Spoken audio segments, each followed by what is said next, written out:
Hello students, मैं हूं के राज और आप देख रहे हैं मॉडर्न एबीसी ट्यूटोरियल, है ना। और हम लोग पिछले क्लास में सॉलिड स्टेट के बारे में बात किए थे और आज हम लोग सॉलिड स्टेट को थोड़ा और आगे बढ़ा रहे हैं। सॉलिड स्टेट में हम लोग बात करने वाले हैं द 7 क्रिस्टल सिस्टम्स, है ना। 7 क्रिस्टल सिस्टम, कितने टाइप्स का क्रिस्टल सिस्टम फॉर्म कर सकता है इसके बारे में हम लोग बात कर रहे हैं। पहला जो है वो है क्यूबिक। क्यूबिक में आप लोग जानते हैं क्यूब में जो साइड है, एजेस है, A equals to B equals to C, तीनों एजेस सेम होगा। सबके बीच का angle alpha equals to beta equals to gamma भी सेम होगा। हम लोग 6 पैरामीटर के बारे में बात किए थे, A B C and alpha beta and gamma, ठीक है ना। एजेस के बीच का angle alpha beta and gamma है, जो परपेंडिकुलर हो भी सकता है, नहीं भी हो सकता है, और ए बी सी जो इक्वल हो भी सकता है, नहीं भी हो सकता है। लेकिन क्यूबिक के केस में A equals to B equals to C होगा और अल्फा बीटा गामा भी 90 डिग्री होगा।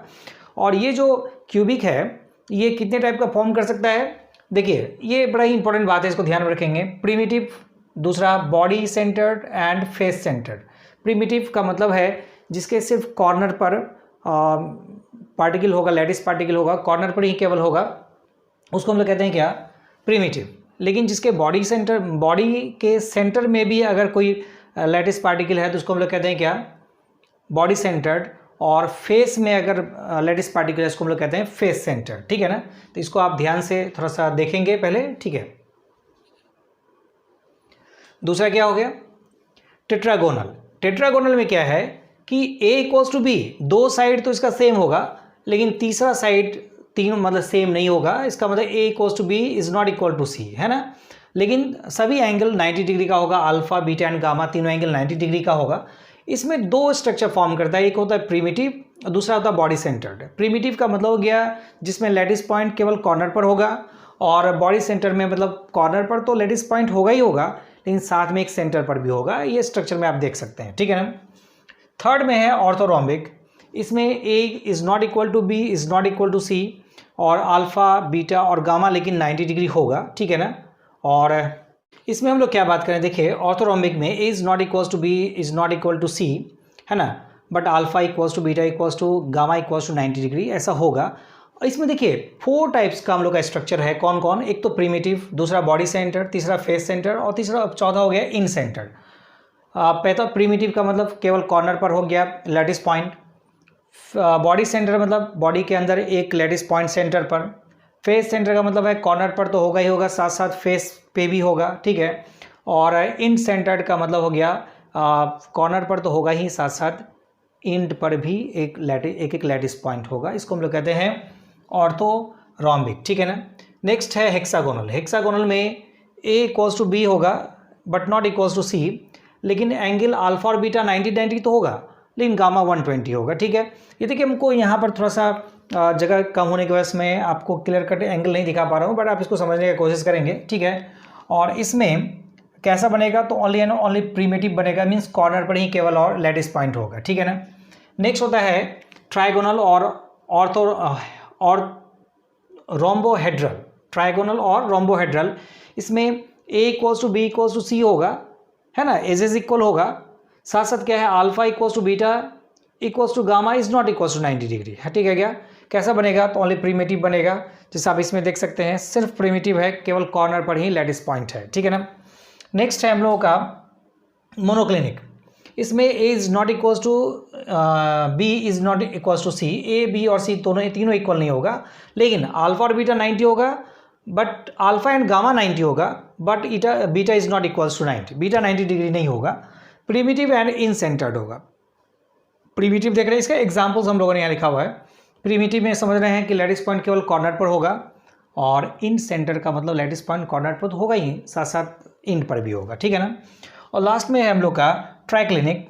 इसमें A is not equal to B is not equal to C, A B C equal नहीं है, अल्फा बीटा और gamma is not equal to 90, alpha is not equal to beta is not equal to gamma is not equal to 90, और ये primitive होगा, इसमें केवल lattice point corner पर ही होगा, ठीक है। तो ये हम लोग का 7 टाइप्स का क्रिस्टल सिस्टम्स था, ठीक है ना। तो इस पे आप नॉलेज में रखेंगे इसको, और आप इसको वीडियो को पॉज करके नोट डाउन कर लीजिए, फिर हम लोग आगे बढ़ते हैं। अब हम लोग देखने के लिए जा रहे हैं calculation of number of particles in a unit cell, है ना, number of particles in a unit cell. मतलब एक यूनिट सेल में कितने पार्टिकल्स होंगे। इस पर बड़ा आसान है, मैं आपको समझा लेता हूँ। देखिए सबसे पहले तो ये समझना पड़ेगा कि किसी भी यूनिट सेल में जो पार्टिकल्स है उस पार्टिकल का कितना शेयर एक यूनिट सेल को जाता है, ठीक है ना। उस बात को हम लोग को समझना पड़ेगा। इसके लिए कुछ पॉइंट्स हैं। देखिए नंबर 1 में each particles at the corners of a unit cell is shared by 8 unit cell.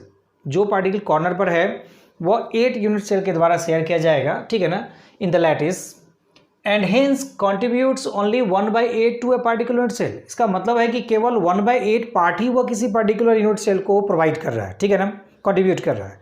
दूसरा क्या कह रहा है, a particle at the edge centre is shared by 4 unit cell in the lattice and hence contributes only 1/4 to the particular unit cell. अगर कोई as centre पर है तो एज सेंटर पर होने पर क्या होगा, उसमें 1/4 पार्टिकल का जो पार्ट है वो कंट्रीब्यूट होगा यूनिट सेल को, ठीक है ना। थर्ड पॉइंट क्या है, a particle at the centre of the face of a unit cell is shared by 2 unit cells in the lattice and hence contributes only 1/2 to a particular unit cell. अगर कोई particle face पर है तो वह क्या होगा कि एक पर्टिकुलर यूनिट सेल को केवल 1/2 पार्ट ही कंट्रीब्यूट कर पाएगा। और लास्ट कहता है, a particle at the body centre of a unit cell belongs to the particular unit cell. अगर कोई पार्टिकल बॉडी के सेंटर में है तो वह खुद का उसका अपना यूनिट सेल है या पार्टिकल है, इसलिए वह पार्टिकल उसी यूनिट सेल को ही कंट्रीब्यूट करेगा और किसी के पास नहीं जाएगा, ठीक है ना। एग्जाम्पल के तौर पर समझते हैं। जैसे देखिए नंबर 1 में हम लोग कहते हैं simple cubic unit cell. Simple cubic unit cell, simple cubic unit cell. हम लोग बात करें सिंपल क्यूबिक, नंबर 1 एग्जाम्पल में चलते हैं। हम लोग बात कर रहे हैं simple cubic unit cell. Simple cubic unit cell के लिए बात कर रहे हैं। जैसे देखिए यहाँ आप ध्यान से देखेंगे, ये देखिए ये हम लोग बना रहे हैं सिंपल क्यूबिक यूनिट सेल। ये ठीक है ना, सिंपल क्यूबिक यूनिट सेल हो गया। इसमें कितना पार्टिकल्स है, तो देखिए 8 पार्टिकल्स 8 कॉर्नर्स पर है। 1 2 3 4 5 6 7 8 है ना। तो कह रहा है कि इसमें ये जो पार्टिकल है तो एक पार्टिकल को कितना ये कंट्रीब्यूट करेगा, ठीक है क्या। तो कंट्रीब्यूट करने के लिए हम लोग देखेंगे कि कितना है, तो 8 पार्टिकल है और ये कॉर्नर पर है, तो कॉर्नर पर हम लोग जानते हैं केवल 1/8 ही कंट्रीब्यूट कर पाएगा, उससे ज़्यादा कंट्रीब्यूट तो करेगा नहीं, उससे ज़्यादा कंट्रीब्यूट तो करेगा नहीं।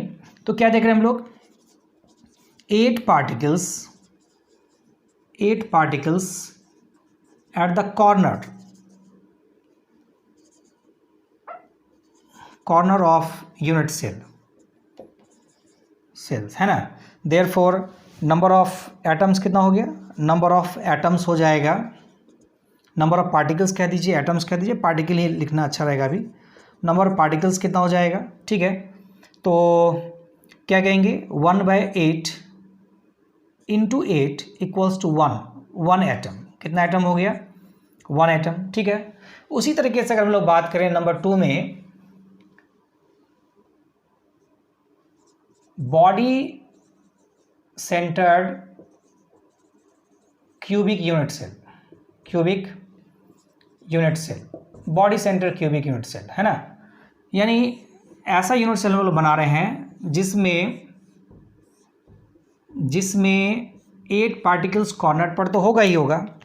8 पार्टिकल्स 8 कॉर्नर पर है, 1 2 3 4 5 6 7 8 और एक पार्टिकल सेंटर में है।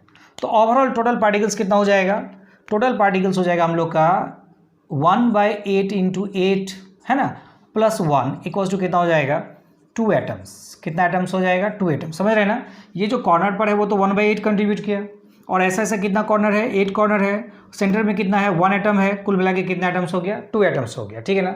और थर्ड में अगर हम लोग बात करें, इसको हम लोग BCC भी बोलते हैं। थर्ड में हम लोग बात करें face centred cubic unit cell, cubic unit cell. इसमें अगर हम लोग बात करते हैं तो फेस सेंटर, ये देखिए तो ये फेस सेंटर हम लोग बना रहे हैं। कितना पार्टिकल्स है देख लेते हैं टोटल। तो 8 कॉर्नर्स पे होगा, 3 4 5 6 7 8। एक इस फेस पर, एक इस फेस पर, एक यहाँ, एक यहाँ, एक पीछे वाला फेस पर इसके मिडिल में, और एक आगे वाला फेस पर इसके मिडिल में, ठीक है ना। तो ओवरऑल 6 फेस पर हो गया पार्टिकल्स और 8 कॉर्नर्स पर हो गया। तो कितना टोटल एटम्स हो जाएगा, देखिए 8 कॉर्नर्स पर है तो 1/8 इंटू 8 करना पड़ेगा, ये तो कॉर्नर्स पर हो गया। फेस पर हमने लिखा है कितना ये कंट्रीब्यूट करता है, कह रहा है कि a particle at the centre of a face of a unit cell is shared by 2 unit cell, यानी आधा इस यूनिट सेल के पास रहेगा और आधा बगल वाले यूनिट सेल के पास चला जाएगा, तो आधा आधा हो जाएगा, हाफ हाफ हो जाएगा। और हाफ हाफ तो कितने, 6 ना, तो हम लोग कह देंगे 1/2 इंटू 6, ठीक है ना। 1/2 इंटू 6 इक्वल्स टू कितना हो गया, 1 और +3 इक्वल्स टू 4 एटम्स। कितना टोटल एटम्स हो जाएगा, 4 एटम्स हो जाएगा। इस तरह से हम लोग कैलकुलेशन कर पाएंगे कि किसी भी यूनिट सेल के पास कितना एटम्स हो पाएगा, इसका कैलकुलेशन हम लोग कर सकते हैं। इस 4 पॉइंट्स को आप ध्यान में रखेंगे, आप सारा कैलकुलेशन ईजिली कर सकते हैं, है ना।